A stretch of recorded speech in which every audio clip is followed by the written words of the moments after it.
दीपों का जगमग सा प्रकाश, दीपों का जगमग सा प्रकाश है प्रतीक हमारी आशाओं का। रोशन हो प्रतिपल जगमग सा, रोशन हो प्रतिपल जगमग सा। संघर्ष हमारी सफलताओं का, संघर्ष हमारी सफलताओं का। अंधकार मिटे चहुं ओर से, अंधकार मिटे चहुं ओर से। हो नष्ट दैत्य निराशाओं का, हो नष्ट दैत्य निराशाओं का। इन्हीं पंक्तियों के साथ आप सभी को दीपावली की हार्दिक शुभकामनाएं। और ये दीपावली आपकी और हमारी आशाओं को बहुत सारे जगमगाते दीपों के प्रकाश की शक्ति प्रदान करे। इन्हीं कामनाओं के साथ हम आपके उज्जवल भविष्य की कामना करते हैं। तो आज हम जानेंगे कि द्रौपदी के चीरहरण का जो कारण रहा वो क्या था। इस पर मैंने अपनी कलम से कुछ पंक्तियां लिखी हैं जो मैं आपसे साझा करना चाहूँगी और मैं उम्मीद करती हूँ कि आप इसमें मेरा सहयोग ज़रूर करेंगे। तो हमारा शीर्षक है कृष्ण उद्धव संवाद। कृष्ण ने जो उद्धव के साथ मित्रता की थी, जब वो मथुरा गए तो बहुत ही प्रिय मित्र थे उद्धव।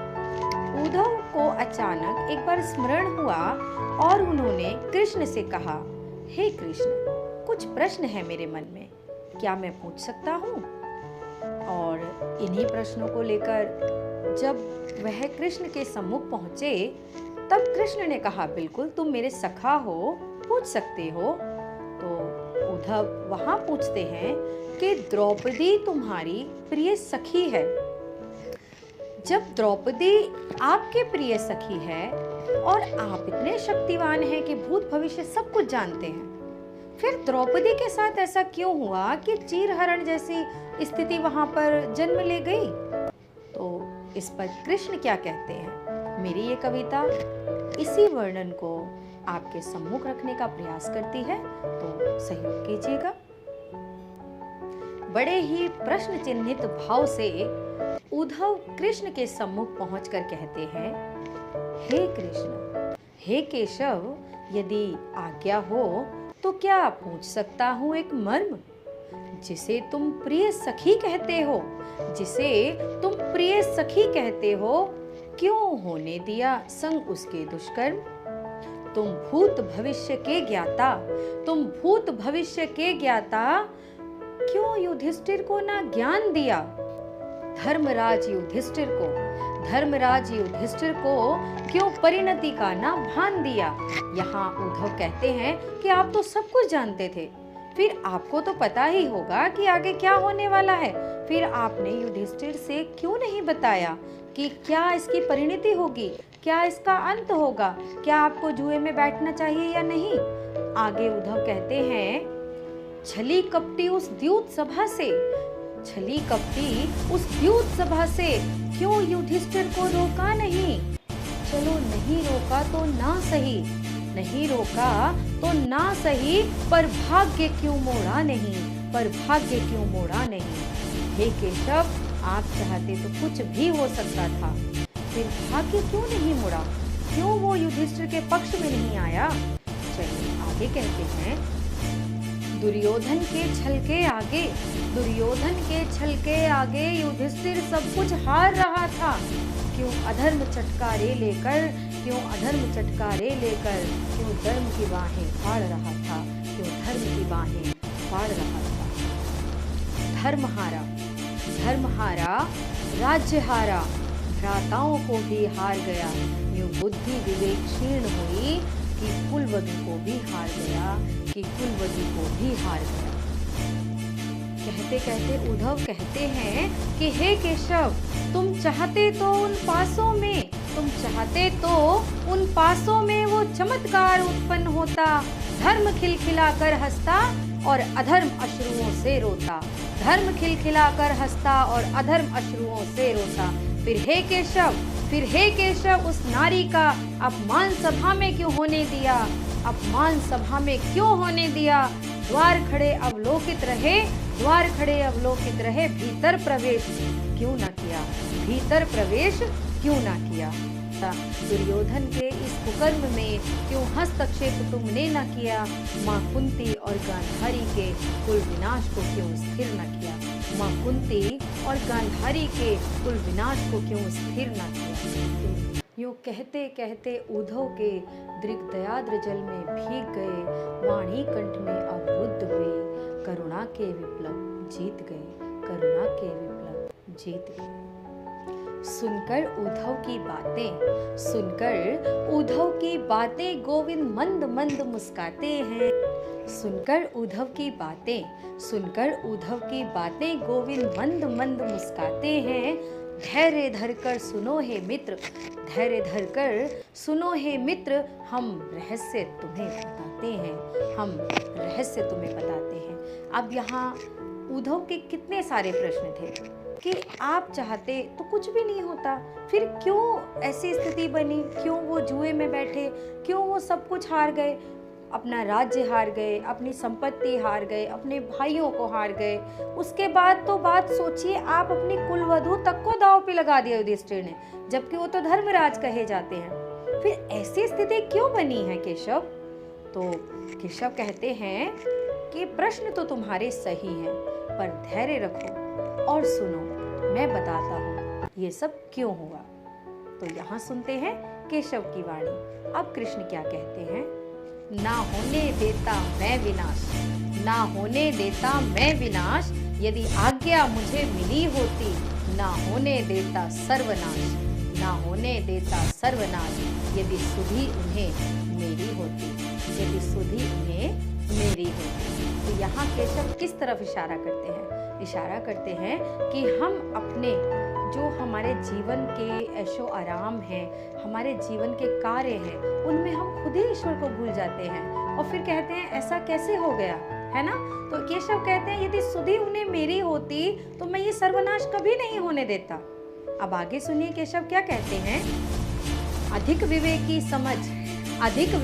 समझ स्वयं को एकाकी छल में कूद गया, एकाकी छल में कूद गया, कौन्तेय ने स्वयं पर भार लिया, मित्र शक्ति को वो भूल गया, मित्र शक्ति को वो भूल गया। लिया वचन मुझसे उसने, लिया वचन मुझसे उसने, केशव तुम भवन न आओगे, तुम्हारे समक्ष मैं द्यूत खेलूं, तुम्हारे समक्ष मैं द्यूत खेलूं, ऐसा दुर्भाग्य न लाओगे, ऐसा दुर्भाग्य न लाओगे। अब बताओ मैं क्या करता?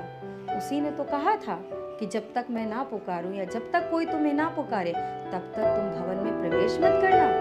मैं वचन को कैसे लांघ सकता था? हे उद्धव, अब आगे सुनो। लिए धर्म अधर्म की पीड़ा, लिए धर्म अधर्म की पीड़ा, सब कुछ नैनों में देख रहा था, सब कुछ नैनों में देख रहा था, मन कर्म विचलित हो रहा था, मन कर्म विचलित हो रहा था, किंतु वचन बेड़ियां बो रहा था, किंतु वचन बेड़ियां बो रहा था। हे उद्धव, अब आगे सुनो। छल कपट जितना दुर्योधन ने पांडवों के समक्ष प्रयोग किया, पांडवों के समक्ष प्रयोग किया, छद्म वेश उसे धर्म का देकर, छद्म वेश उसे धर्म का देकर राज्यसभा में मान्य किया। यानी कहते हैं केशव कि उसने किया तो छल कपट था, लेकिन उस छल कपट को क्या किया था? उसने न्यायोचित यानी धोखे से उसको न्यायोचित जो है साबित कर दिया राज्यसभा के अंदर। और आगे सुनते हैं क्या कहते हैं केशव। क्या अपने संग में धर्मराज, क्या अपने संग में धर्मराज मेरी चतुराई न ले सकते? शकुनी की तरह पासों को कहो, क्या मेरे कर में ना दे सकते? क्या मेरे कर में ना दे सकते? यहाँ केशव कहते हैं कि जिस प्रकार दुर्योधन ने शकुनी को बिठाया था, क्या उस प्रकार केशव को नहीं बिठा सकते थे? युधिष्ठिर अपने साथ क्यों अकेले लड़ने लगे थे? क्यों अकेले सब कुछ संभालने का सोच लिया था?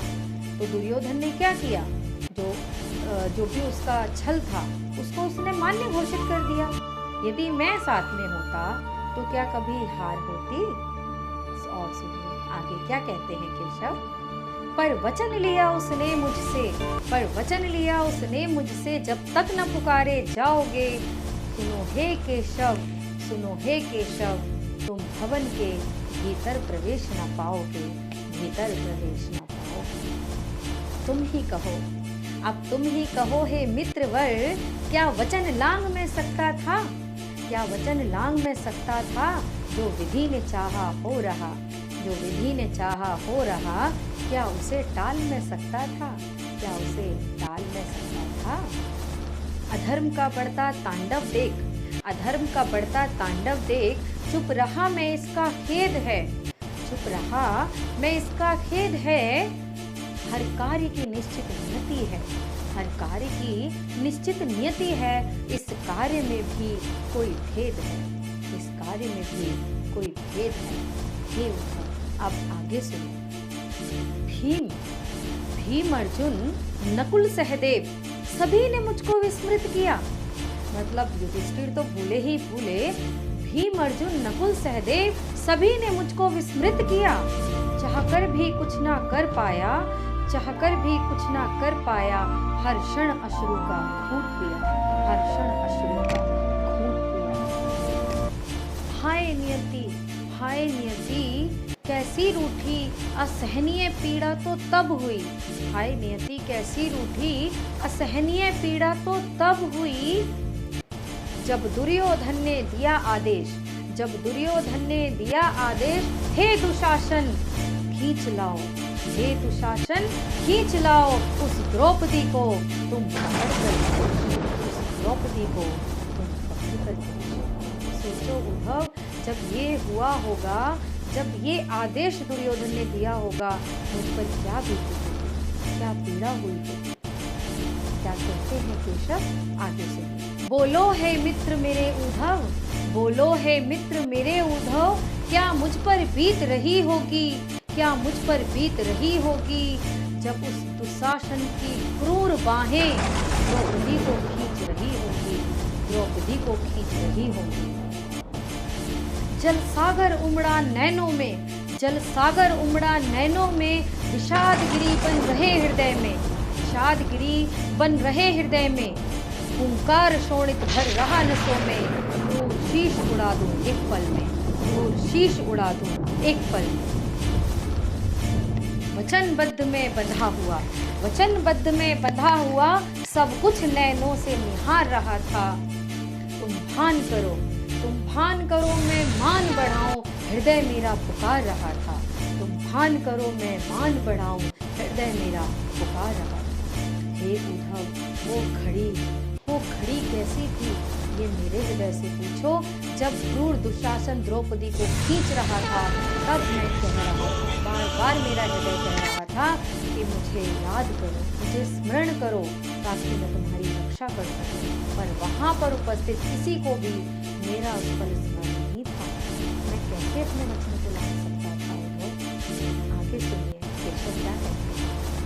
अपनी बुद्धि बल विवेक से, अपनी बुद्धि बल विवेक से जूझ रही थी वह नारी, जूझ रही थी वह नारी। प्रार्थना एक एक से की, प्रार्थना एक एक से की थी, रो रही थी सभा सारी, रो रही थी सभा सारी। बड़े बड़े विद्वताओं के भी, बड़े बड़े विद्वताओं के भी ज्ञान फीके पड़ रहे थे। पितामह और विदुर जैसे, पितामह और विदुर जैसे विद्वान फीके पड़ रहे थे। पितामह और विदुर जैसे विद्वान फीके पड़ रहे थे। हर प्रयत्न करके वो हारी, हर प्रयत्न करके वो हारी। लतपत शोणित में भीगी अश्रुओं में, लतपत शोणित में भीगी अश्रुओं में, हर नैन को थी वो निहारी, हर नैन को थी वो निहारी। पर ज्ञान फिर भी नहीं आया, पर ज्ञान फिर भी नहीं आया, उसे भान मेरा नहीं आया। परंतु मान मैं बचाऊं कैसे, परंतु मान मैं बचाऊं कैसे, जब ध्यान उसे मेरा नहीं आया, जब ध्यान उसे मेरा नहीं आया।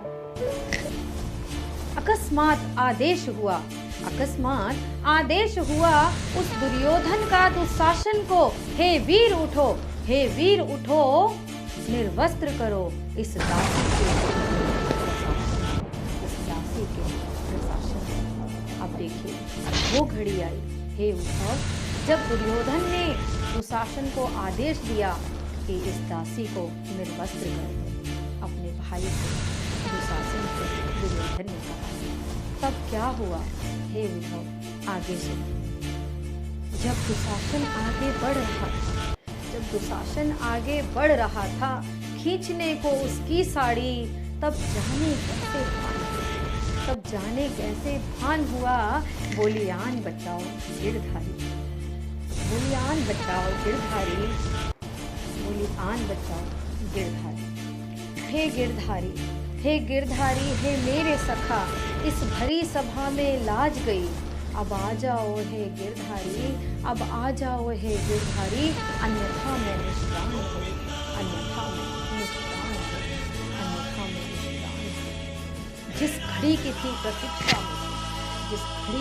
प्रतीक्षा मुझे, इस क्षण घड़ी वो आई थी, ना विलंब किया एक क्षण का भी, ना विलंब किया एक क्षण का भी, न मैंने देर लगाई थी। बढ़ाया चीर द्रौपदी का मैंने सभा में लाज बचाई थी। यज्ञ से जन्मी यज्ञ सैनी के शील की आन बढ़ाई थी, मैंने शील की आन बढ़ाई थी। हे उद्धव, जब मुझे मौका मिला मैंने तुरंत कार्य किया। तो यहाँ पर केशव का यही कहना है कि कठिन से कठिन परिस्थिति में इंसान स्वयं लड़ना चाहता है, सोचता है कि हम सक्षम हैं, हम कर लेंगे। सुख के समय यदि हम ईश्वर को याद करें, सुख के समय यदि उसका स्मरण रखें, तो हमारे जीवन में कभी भी दुख के पल नहीं आ सकते। ये भगवत से ली गई कुछ पंक्तियाँ हैं जो आपके समक्ष रखने का यही प्रयास था कि जीवन में कठिन परिस्थितियाँ आने से पहले ही हमें अपने कार्य, अपने ईश्वर और अपने मनोबल पर पूर्ण विश्वास होना चाहिए और हमेशा सत्य का साथ देते हुए धर्म पर चलना चाहिए। इन्हीं आशाओं के साथ, इन्हीं पंक्तियों के साथ मैं अपनी वाणी को विराम देती हूँ। धन्यवाद। आप सभी ने इतने धैर्य के साथ मुझे सुना, उसके लिए आपको कोटि कोटि आभार। यदि मेरे द्वारा किया गया प्रयास आप सभी को अच्छा लगा है तो कृपया चैनल को सब्सक्राइब करें, वीडियो को लाइक करें, शेयर करें और हमें सहयोग करें।